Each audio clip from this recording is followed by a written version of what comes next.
Bonjour, bienvenue sur Praxis et Psyché. La vidéo 2 essayait d'aborder la question de l'éros en la reliant à la question de la lutte des classes. On va faire un peu la même chose ici en glissant de l'éros à l'amitié, tout en maintenant la question de la lutte des classes.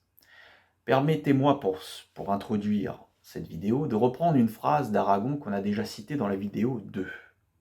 Alors vous vous souvenez, on avait vu donc dans la vidéo 2, dans un passage d'Aurélien, le personnage d'Adrien. Donc lassé de séduire toujours des petites vendeuses, des petites secrétaires, parce qu'au fond de lui, Adrien, il aspire à beaucoup mieux, il veut séduire, il veut conquérir la grande bourgeoise. Et à un moment donné, Aragon lâche cette phrase. On est ce qu'on fait avec les femmes comme avec la vie. Et cette phrase me fait penser à une autre phrase, qui vient cette fois d'un autre roman qui est Gilles, de Drieux-La Rochelle. Et plus généralement d'ailleurs, on peut considérer le roman Aurélien comme une réponse au roman Gilles. On peut voir ceci comme une réponse du communiste Aragon au fasciste Drieux-La Rochelle. Et Drieux-La Rochelle, donc un peu avant la parution d'Aurélien, avait écrit lui dans Gilles cette phrase. Nos amis comme nos amantes sont ce que nous les faisons. Eh bien, dans cette vidéo, on va glisser des amantes aux amis. Et on va voir un peu ce qui se passe. Alors, on va commencer par un extrait d'un roman tardif, le roman de Balzac, le Balzac de la maturité. Et dans ce passage, on évoque la grisaille du jeune diplômé qui n'a pas vraiment fait son trou à Paris.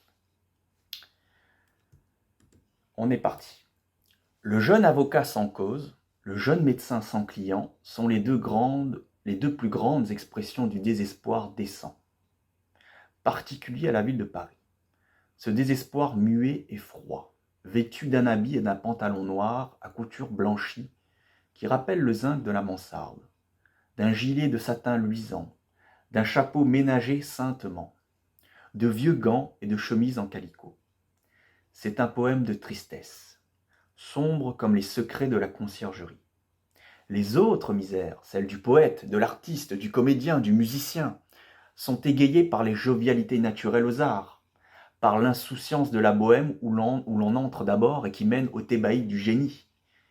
Mais ces deux habits noirs qui vont à pied, portés par deux professions pour lesquelles tout est plaie, à qui l'humanité ne montre que ses côtés honteux, ces deux hommes ont dans les aplatissements du début des expressions sinistres, provocantes, où la haine et l'ambition concentrées jaillissent par des regards semblables aux premiers efforts d'un incendie couvé. Alors, ce petit passage où on parle du médecin et du jeune avocat me fait penser à un autre passage, cette fois de Michel Kouskar.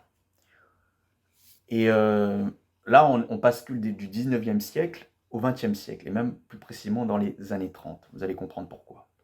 Et on va voir que Balzac déjà exprime qu'il y a déjà une espèce de démoralisation, une espèce de...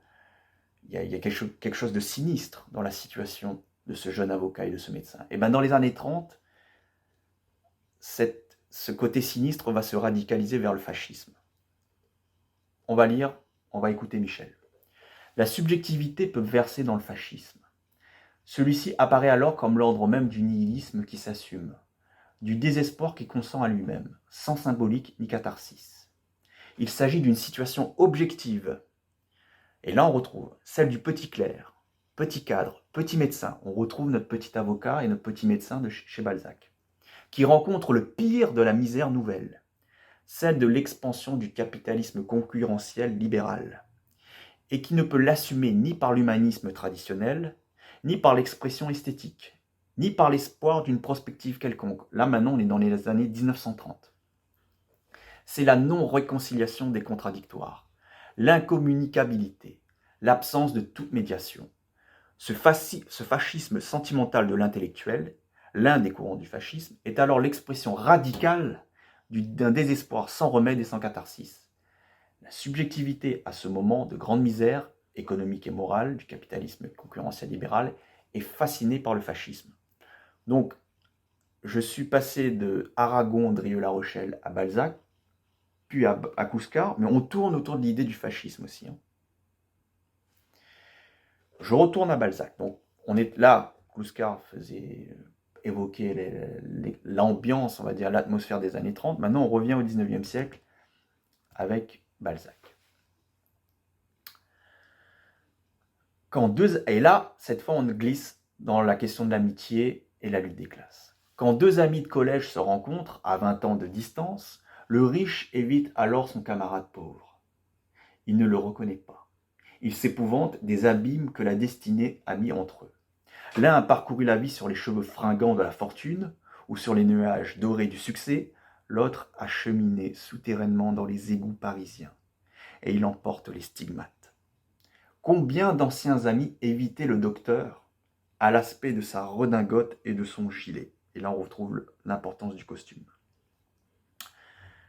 On en a fini avec Balzac. Maintenant, ce passage-là me fait penser à un passage de Dostoïevski, issu du roman Les Carnets du sous-sol. Alors, c'est parti pour Les Carnets du sous-sol. Alors là, c'est un peu pareil, c'est un peu la même situation que chez Balzac. On a le héros qui fait face à des anciens camarades de classe. Et là, c'est le mépris. Je l'ai trouvé avec deux autres de mes camarades d'école. Ils devaient discuter une affaire importante. Il s'en fallut de peu qu'aucun des trois n'accordât la moindre attention à ma visite. Ce qui paraissait même bizarre, car nous n'étions plus revus depuis des années. Ils devaient me considérer comme la plus ordinaire des mouches. Même à l'école, ils ne me traitaient pas de cette façon. Et pourtant, ils me haïssaient tous. Bien sûr, je comprenais qu'ils devaient me mépriser maintenant pour ma carrière ratée. Parce que je m'étais par trop laissé aller. J'étais mal habillé, etc. Ce qui était à leurs yeux le signe patent de mon inaptitude et de mon insignifiance. Mais bon, je ne m'attendais pas à ce degré de mépris. Donc voilà. Voilà pour Dostoïevski. Alors, on pourrait continuer comme ça avec, par exemple, on pourrait prendre le temps aussi de regarder la relation entre Charles Deslauriers et Frédéric Moreau dans l'éducation sentimentale. Ça pourrait faire l'objet d'une nouvelle vidéo. On pourrait regarder aussi la relation d'amitié, de fraternité, entre le prince Mishkin et le marchand, le moujik, Rogojine. On pourrait aussi s'intéresser aussi à la relation mondaine ambiguë d'amitié entre Étienne Lousteau et Lucien de Rubempré dans Illusion perdue. Vous me direz, ça pourrait faire l'objet d'une autre vidéo. J'aimerais quand même finir cette vidéo sur un passage peut-être un peu plus réjouissant, parce que là, on a eu affaire à deux passages où on a vu qu'il y a une espèce de désespoir et un nihilisme qui peut même déboucher sur un certain fascisme. En tout cas, dans les années 30, on a eu le fascisme. J'aimerais finir sur un passage cette fois de Musset, et qui me fait beaucoup penser aussi à Michel Kouskar. Donc je vais vous lire ce passage et on va terminer la vidéo sur ce passage. Nous avions 21 ans tous deux. Et quelle différence entre nous! Lui, habitué à une existence dont le son réglé d'une horloge déterminait les mouvements, n'ayant jamais vu de la vie que le chemin d'une chambre isolée à un bureau enfoui dans un ministère, envoyant à une mère l'épargne même, ce denier de la joie humaine que sert avec tant d'avarice toute main qui travaille, se plaignant d'une nuit de souffrance parce qu'elle le privait d'un jour de fatigue, n'ayant qu'une pensée qu'un bien, veiller au bien d'un autre, et cela depuis son enfance, depuis qu'il avait des bras, et moi de ce temps précieux, rapide, inexorable, de ce temps buveur de sueur, qu'en avais-je fait? Étais-je un homme? Lequel de nous avait vécu? Et là on retrouve, quand on voit que Musset dit « étais-je un homme ?» on retrouve cette idée chez Rousseau qui dit qu'on s'élève à l'état d'homme. C'est un chemin à parcourir pour devenir un homme. Et on est très loin du substantiel et de la noblesse héréditaire qui, parce qu'on est bien né, on a le titre, on est forcément quelqu'un de prestige. Ici, on voit bien que Musset souligne que, quelque part comme Rousseau, il faut s'élever à l'état d'homme. Et c'est un chemin à parcourir. Donc je reprends. Et moi, de ce temps précieux, rapide, inexorable, de ce temps buveur de sueur, qu'en avais-je fait? Étais-je un homme? Lequel de nous avait vécu? Ce que je dis là en une page, il nous fallut un regard pour le sentir. Nos yeux venaient de se rencontrer et ne se quittaient pas. Voilà, j'arrête là la vidéo.